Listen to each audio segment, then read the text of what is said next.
Another week, another batch of scintillating cricket battles. From east to west, from south to north, the game that never bores, this is the weekly cricketing report.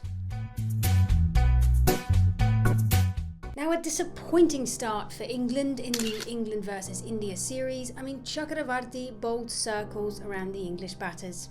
You look at that lineup, you look at the quality of the batters in there, and you have to be expecting more as an England fan. Probably the approach is something that has been talked about a lot when it comes to English cricket, but now with Baz Ball appointed as the new white ball coach, one wonders if the approach will ever change. Will a more calculated approach ever become a reality? I doubt it. On to the other side of things, yes, it's easier batting second in Kolkata because of the dew, but in all honesty, England had no answer to the onslaught of Abhishek Sharma, and he just keeps on decimating bowling attacks around the world. In other parts of India, the Ranji Trophy is really spicing up. Some big Indian names entered the fold this week, and well, only Jadoo gave a good performance with a fifer. The rest, we're looking at Jaiswal, Pant, Shreyas Iyer, who's been in the news this week for saying that, there were no communication, there was no talks about a possible retention from KKR.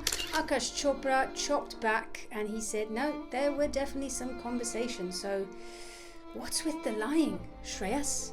He also didn't have a good week.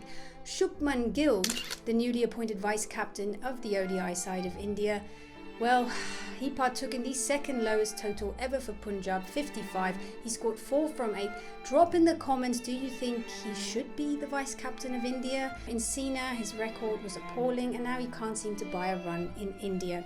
Let me know in the comments what you think of that. Moving now to Pakistan, where a molten pitch provided a hell of a lot of turn.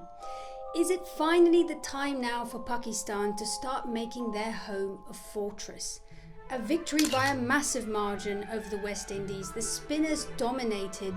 Is this the rebirth of Pakistan in the Test cricket format? We make our way now to Malaysia, where the Under-19 Women's World Cup is in full swing, and the biggest upset in the longest time, the Nigerian Queens beat New Zealand in one of the group stages. India, South Africa and Australia remain undefeated and they look to be the forerunners in this competition.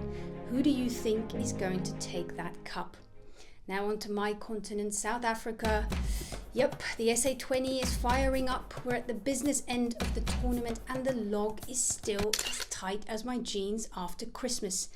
Durban seems to be in disarray. They can't find a run. They can't do well at home. They can't do well away. They've got such a good team.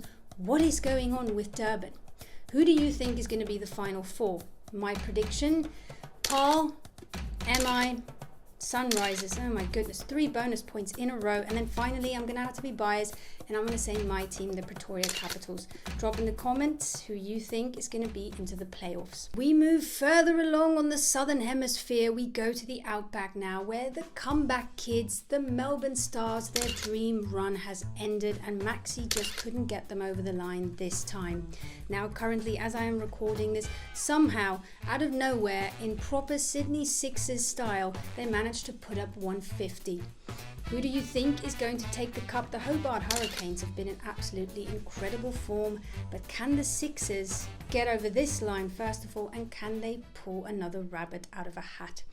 Now finally, man, has there been some drama at the Ashes. The Australian women, do they ever even stop and breathe?